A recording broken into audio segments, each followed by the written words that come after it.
যার বাড়ির দিঘি আছে তার বাড়ির একটা ছোট ছোট ছাওয়া ঢেলা চিরকি নিয়ে সবাই বসে দিয়ে মাছ মারির পায়।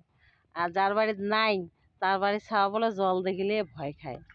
তা আমরা দেখো এমন টেপ টাপা ডিগি জল, আমরা ডিগির বার বসে দিয়ে মাছ মারি ধরছি। আমার তো আর জাল নাই, বসে দিয়ে মারি মারি খাই। স্কুল যায় রে, তুই যাবি স্কুল?